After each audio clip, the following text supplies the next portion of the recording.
If you're interested in mastering your emotions, welcome back to my series where I answer the most frequently asked questions about healthy emotions. Today, we're going to jump into question number 13. How can toxic positivity actually hurt you? As always, if you want to keep up with this series, I'd really appreciate it if you like this video and subscribed. That way, you'll get notified whenever new videos are uploaded so you can continue building emotional awareness and resilience with each new episode. So, at first glance, this might seem like a strange question because, after all, positivity is usually seen as a good thing. We're encouraged to stay positive, think positive, and look on the bright side, especially when life gets difficult. And because of that, most people never stop to question whether there can be a downside to how positivity is used. In fact, because it's often wrapped in words that are encouraging, it can be difficult to recognize when positivity has crossed the line into something that's unhealthy. We naturally assume that if something sounds uplifting, it must also be healthy. Now, it's important to explore this question because many people mistake toxic positivity for healthy positivity. And from a young age, we're taught that having a positive mindset is something to strive for. And yes, positivity can be incredibly helpful, but the problem arises when it's treated as the only acceptable response to every situation. When something is viewed as universally good, it's easy to overlook the situation where it may no longer be helping us. That's when positivity stops supporting your emotional well-being and starts preventing you from processing what you're actually experiencing. So before we answer the question, let's first define what toxic positivity actually is. Now, toxic positivity is the belief that people should maintain a positive outlook no matter how difficult, painful, or overwhelming their circumstances may be. It ultimately sends the message that negative emotions should be avoided and minimized or replaced with positive ones as quickly as possible. And having this sort of mindset leaves very little room for the full range of human emotions that naturally arises when we're facing challenges. Instead of learning how to move through emotions, we learn how to move away from them. And over time, this teaches us that certain emotions are acceptable while others should be hidden, even though every emotion serves a purpose and carries valuable information about our internal experience. And our emotions aren't random, they're signals that help us understand our needs, our boundaries, and how we respond to the world around us. So, how can toxic positivity actually hurt you? One of the biggest ways is that it teaches you to suppress what you're feeling. So instead of acknowledging emotions like sadness, disappointment, frustration, fear, or grief, you learn to push those emotions aside in an effort to stay positive. And the problem is that emotions don't simply disappear because they're ignored. They remain beneath the surface and often find other ways to express themselves. And emotions are meant to be processed, not avoided. And when they aren't given space, they don't lose their intensity. They simply wait for another opportunity to be expressed. And so ignoring an emotion doesn't resolve it, it just simply delays it.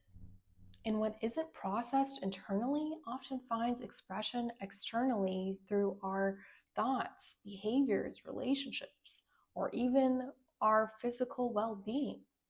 And over time, suppressed emotions can begin to show up as anxiety, irritability, chronic stress, or a lingering sense that something just doesn't feel right.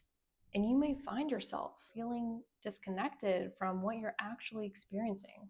And what started as an attempt to stay positive can end up creating more emotional distress in the long run. And often we don't realize that the emotional buildup has been happening because we've become so accustomed to pushing everything aside. Another way toxic positivity can hurt you is by making you feel ashamed of your emotions. And when you're constantly told to focus on the positive, it's easy to start believing that sadness, anger, disappointment, or fear are somehow wrong. And so instead of seeing these emotions as normal human experiences, you begin to view them as problems that need to be fixed or hidden. And this can just make you question your own emotional experience rather than trust it. Instead of asking yourself, what is this emotion trying to tell me? You begin to ask, how do I make this feeling go away? And that subtle shift changes your relationship with your emotions entirely. This can create an internal struggle where you not only experience difficult emotions, but also judge yourself for having them. Rather than accepting what you're feeling, you end up fighting against it. And often that self-judgment creates even more suffering than the emotion itself. Emotion becomes painful, but believing you shouldn't be feeling it often makes it even harder to move through. Acceptance doesn't make difficult emotions last longer. In many cases, it allows them to move through you more naturally because you're no longer resisting what you're already feeling. Toxic positivity can also keep you from being authentic.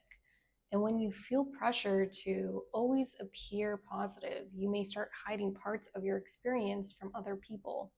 So instead of expressing what you're genuinely feeling, you present a version of yourself that seems okay even when you're struggling. And this can create a disconnect between what you're experiencing internally and what you're showing to the world.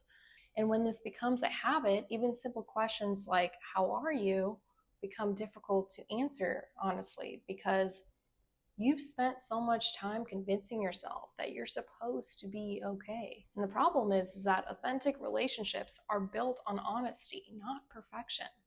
And when you constantly filter your emotions to maintain a positive image, it becomes harder for others to truly understand and support you. Rather than creating connection, toxic positivity can leave you feeling isolated, misunderstood, and alone in your struggles. A lot of toxic positivity comes from what we hear on social media and in the self-help space.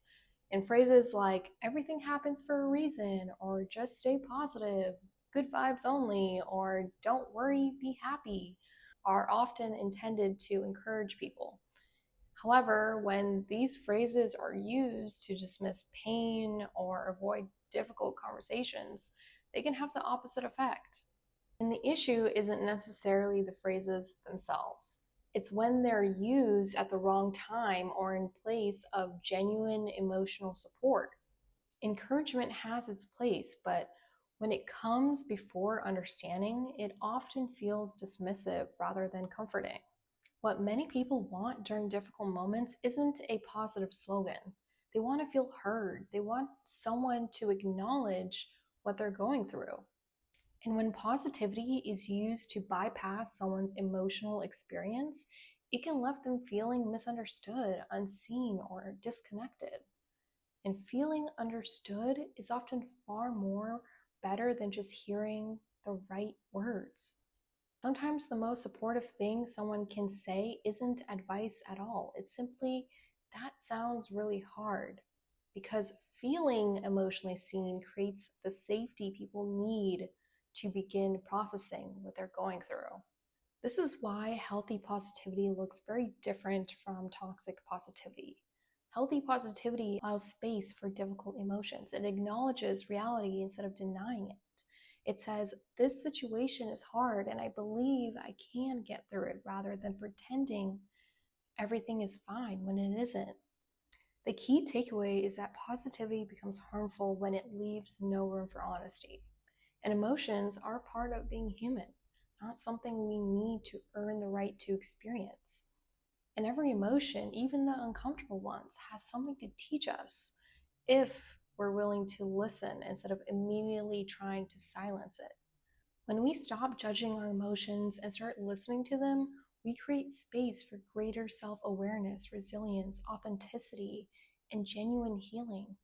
And the goal isn't to feel positive all the time. The goal is to develop the emotional capacity to experience whatever you're feeling without abandoning yourself in the process. To support you in building emotional awareness, I've created a free resource called the Emotional Breakthrough Guide, and I'd love to share it with you. Inside the Emotional Breakthrough Guide, you'll find step-by-step exercises that help you notice your triggers, reflect on emotional patterns, and begin responding in healthier ways. These exercises are designed to fit into your everyday life so you can start building emotional awareness and control immediately. You can get your free emotional breakthrough guide right now by clicking the link in the description below. And then once you do, you'll receive instant access to the guide so you can start using it right away. If this video helped you, I'd really appreciate it if you liked the video, subscribe to the channel, and turned on your notifications. That way you'll be notified of the next video in this 23-part series on healthy emotions, where we continue building the awareness and skills you need for long-term emotional health. I'll see you in the next episode. Bye for now.